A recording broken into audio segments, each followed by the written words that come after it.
segment has been sponsored by the Ubuntu Room. Come join Dana Sardano as she offers life-changing advice that will affect the spiritual, emotional, and physical aspects of your being. Within her easily available writings, you will find the solution you need for your problems. Tune in to the Ubuntu Room on the Brooklyn Cafe Show. Hi, my name is Dana Sardano, and this is the Ubuntu Room. I am so glad you're here. Thank you for joining me. So, sit tight because we are in the final stretch, and this is super exciting, long time.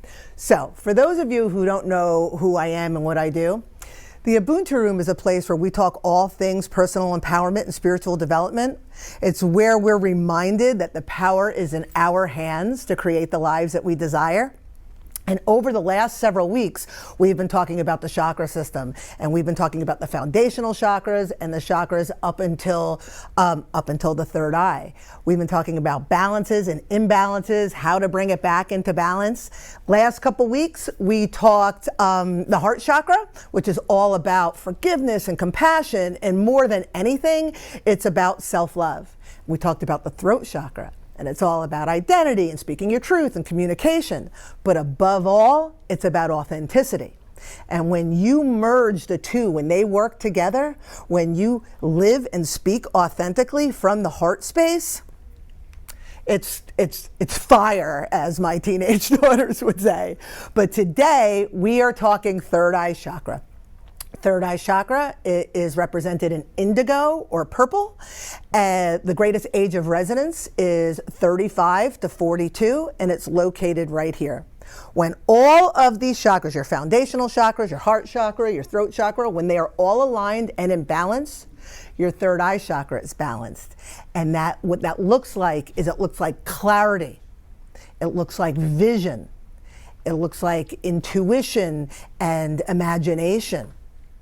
It looks like pattern recognition, being able to take the parts and see the whole. It's about understanding sequences and seeing a big picture, maybe 2 or 3 steps ahead. A lot of people look at the third eye chakra like it's mystical and magical and where the weird stuff happens. And that is true. But it's also just about great executive functioning and being able to recognize big picture. Now, when it's imbalanced, and that can be because you're carrying irrational fears or needless worry or resentments, but when it's imbalanced, you may lack clarity. You may be reactive because you feel the chaos around you because you can't see the big picture. You may lack imagination because you don't realize that you're the creator of your reality, so why imagine it?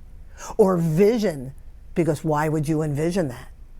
So the importance of the third eye chakra is recognizing that, again, when you're in full alignment and you begin to broaden your awareness, your navigation system for the world around us, for the chaos around us, it becomes a lot easier because you can navigate this world with ease.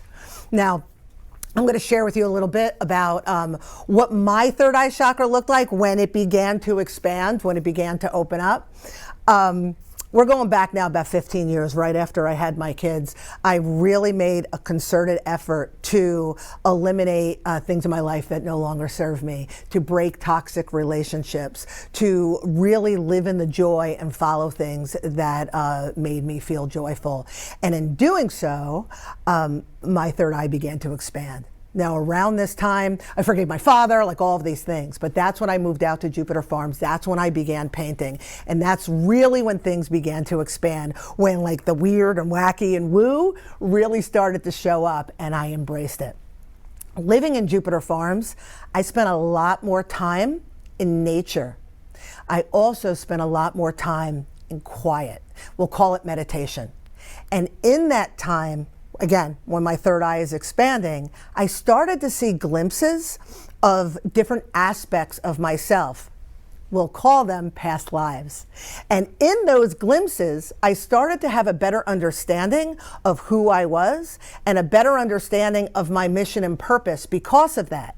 And then I started doing more things that aligned with that mission and purpose, and I began to expand even more. I even started having interest in things that I didn't have interest before. A little bit of crystals, dabbled in that. A little bit of oracle cards, dabbled in that. A little bit of mushrooms, dabbled in that. And in doing so, I started to have a better understanding of what resonated and what didn't, and continued to expand. I also started meeting people that I was in alignment with. And I started meeting a lot of people of the artistic nature or the mystical or magical, like aura readers and mediums and channels and Reiki healers. And again, began to expand from there. So much so, I wound up opening Ubuntu Fish Gallery in September 2019. Now, in this unintentional spiritual awakening that I embraced and really was dedicated to, I actually wrote the second of my 10 Rex trilogy. The second one, top one, the second one is called Beyond the 10, Decoding the Woo-Woo, because what I did was I had to understand what was going on with me and make sense of it. And then I wrote the book to assist others in understanding theirs. So if you're going through something like this and life is starting to look a little bit different, this is a good one to pick up. You'll notice the painting behind me. You can only see her from the neck down, but it's called Third Eye Open. The cover of the book is Third Eye Open. Third Eye is on my shirt. She's everywhere because she was the representation of this expansion of my awareness during this time. She's symbolic. And I noticed the people that are attracted to her, I could see where they are as far as their awareness. But back to Ubuntu Fish Gallery. So in September 2019, I opened Ubuntu Fish Gallery, and there, I call them unicorns, more people that I was in alignment with showed up. And together, it was like a boot camp, more like a summer camp, where we lifted each other up and we expanded our awareness, our intuitive abilities, just our humanness together. Now, I keep talking about expanding the third eye, but what would happen is, as something magical would happen, then all of a sudden something would show up like, oh, I'm still carrying resentment. And I would look at that, address it, and put it away. Oh, I still have some needless worry. And I would look at that and address that and put it away. Oh, some irrational fears. And I would continue to do that, put them away, and then I would continue to expand. It was really a really incredible time. It's actually what we're all doing, whether we realize it or not. This was just a super fast-paced way of doing it. So, wouldn't be the Ubuntu Room without sharing a ridiculous story. So, opened the gallery September 2019. In the late fall of 2019, going into the winter of 2020, there were whispers of COVID, but it wasn't really affecting us because it was in Europe. By February 2020, it was where there was a couple cases in New York, you heard about it, but there was no mass hysteria just yet.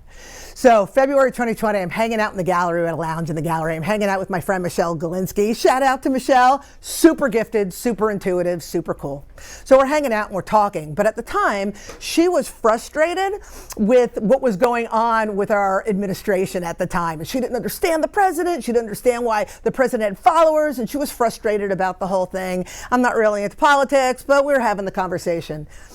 And I said to her, you know, Michelle, it's like the sixth sense. People just see what they want to see. And when those words came out of my mouth, I felt an electric shock. Not like a crazy electric shock, but when you get the goosebumps, but on steroids. And it wasn't for a second. It was for 10 seconds. And I was kind of freaking out. And I was looking at Michelle, like I said, who was highly intuitive, and her gifts looked different than mine. So I knew she would know what it was. And I'm looking at her for answers. And she looks at me and she goes, it's happening to me too. So the two of us are like, oh my God. And then it stopped. So I'm like, dude, I'm like, what just happened? I'm like, you need to tap in. And when I'm asking her that, I could feel the gravity of the situation.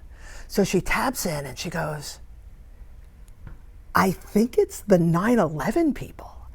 I just got the chills. Ooh, maybe they're here now. She goes, I think it's the 9/11 people. She goes, I see a flight attendant who's acting like the spokesperson, and then behind her are a group of people. She goes, I think they were on a flight and they've got a message for us. So of course I'm like, what are they saying? I'm all excited. And she goes, she's saying, don't believe everything you hear. Nothing is as it seems. And we were like, whoa. So of course I'm like, ask him this, ask him that, ask him the other thing, because that's how I roll. And I don't remember any of that stuff because I'm ridiculous, but that message, nothing is as it seems, don't believe everything you hear, stuck with us. So even though you can make your connections, because it was 9/11 people saying that, and that's for you, and that's likely part of the message, I intuitively understood this had to do with COVID. So I didn't know what it was, but I intuitively knew. A month later, it hits the fan, COVID goes crazy in the United States. The next month, my kids are home until the following school year, and then, I don't have to tell you the story of COVID after that.